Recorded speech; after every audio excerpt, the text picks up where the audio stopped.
Bago mag-alas 9 na nang dumating sa NAIA Terminal 2 si Anggaling Pinoy Party List Representative Mikey Arroyo. 10:30 ng gabi ang kanyang flight sa Philippine Airlines patungong San Francisco. Ang mga nag-abang na media dali-dali siyang sinalubong pero bigong makakuha ng anumang pahayag mula sa kanya. Do you expect to breeze through immigration today? Pinayagan si Congressman Mikey ng Quezon City RTC Branch 100 na bumiyahe pa Amerika sa kabila ng kinakaharap na tax evasion case. Ito'y matapos niya maglagak ng 180,000 pesos sa bail bond sa naturang kaso.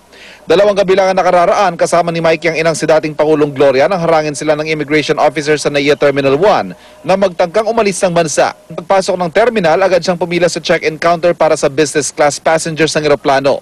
Bit-bit niya ang isang envelope ng mga dokumento na ipinresenta sa immigration officer. At tulad ng ordinaryong pasahero, dumaan din siya sa karaniwang security check. Ang permiso ng korte ay hanggang December 7 para sa biyahe ni Arroyo sa Amerika, kung saan makikipagpulong at mangangalap daw siya ng mga donasyon para sa Anggaling Pinoy Party List na kumakatawan sa mga security guard. Don, can you just say one thing to sa mga nagsasabi na baka hindi raw kayo bumalik?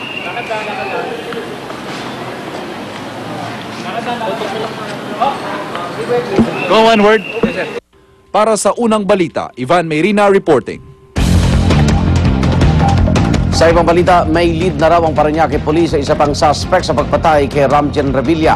Paasa rin ng pulisya na maglalabas na ng warrant of arrest laban sa suspect na tinawag na alias Brian. Darito ang report ni Marisol Abduraman. Ito raw ang kuha ni alias Brian, isa sa 2 suspect sa pagpatay kay Ramjen Revilla na hindi pa hawak ng pulisya. Ayon sa star witness sa si Ruel Puzon, si alias Brian ang unang kinontak ng umano'y mastermind na si RJ Bautista at siyang nakipag-ugnayan kina Glyza Vizda at Norwin de la Cruz na siya namang kumuha sa mga umano'y hard killer na sina Michael Nartea at Roy Francis Tolisora. Ayon sa source ng GMA News, si alias Brian daw ay kaibigan ni hero na mister ng kapatid ni RJ na si Gail. Ang impormasyong ito, kinumpirma mismo ng Parañaque Police Chief Senior Superintendent Dile Beltran. Bagamat hindi pa nahuhuli, may lead na raw ang Parañaque Police kay alias Brian at may nakuha na rin karagdagang impormasyon tungkol dito. We may have knowledge kung yung true identity niya at kung saan siya naroon, pero we just want to be very sure po before i-amend namin yung aming endorsement sa information. Kaya umaasa silang may issue ng warrant of arrest laban kay alias Brian. Oras na maamyendahan ang charge sheet laban sa kanya. Kapag nag-issue ng warrant of arrest, ay tukoy na po yung name and yung residence niya. Para sa unang balita, Marisol Abduraman, reporting. Sa ibang balita, mga kontribusyon sa pag-ibig, SSS, GSIS at PhilHealth na higit pa sa mandatory contribution, binubuwisan na ng Bureau of Internal Revenue. Kaya naman ang ilang miyembro, dismayado sa dagdag na tax. Naritong report ni Lala Roque.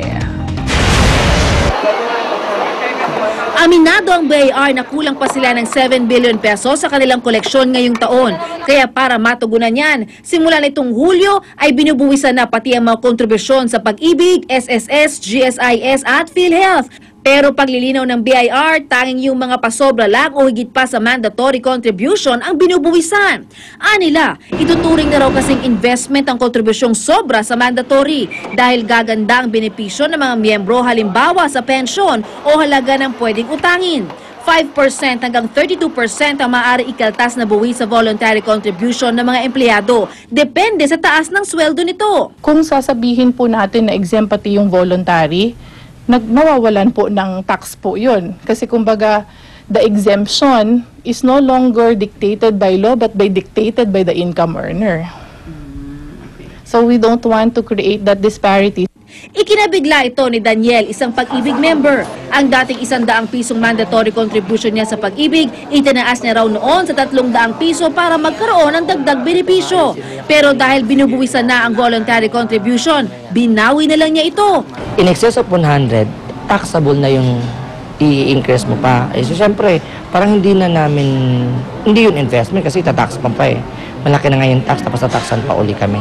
Kaya pinabalik namin into 100. Sa kabila ng bagong kautusan ng BIR, sinabi ng PhilHealth na hindi ito pwedeng ipataw sa mga miyembro nila. Standard daw kasi ang kaltas nila, hanggang 1,200 pesos kada taon lang, walang pasobra. Kasi pantayan na universal coverage, ang employed, voluntary, including the sponsored and the OWP and lifetime, pagdating sa hospital, iisa ang benefits natin. Automatic na kaltas naman ang bayaran sa GSIS, kaya hindi rin daw pwedeng sumobra sa itinakda ang kontribusyon ng mga miyembrong government employees. Gayun din sa mga miyembro ng SSS na may employer. Ang mga negosyante at voluntary member naman, hindi basta-basta nakakapagtaas ng kanilang kontribusyon taon-taon. So, ito yung dapat babayaran mo every month. Naka-reflect na dyan every month. Pag sumubra dyan, binabalik. Nang tawagan muli namin si Cabrero, sinabi niyang aalamin niya muli kung apektado nga ba ang mga miyembro ng PhilHealth, SSS at GSIS ng utos ng BIR.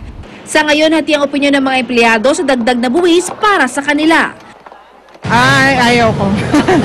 Siyempre, buwis talagang added yun, di ba? Pagka sinabi mong buwis, added, talaga yun additional payment mo Well, yeah, because, if it is considered an investment, mga investments are of course taxable. Para sa unang balita, Lala Roque reporting. Ang malalimang usapan tungkol sa buwis sa voluntary contribution, abangan mamaya sa Talakayan with Igan.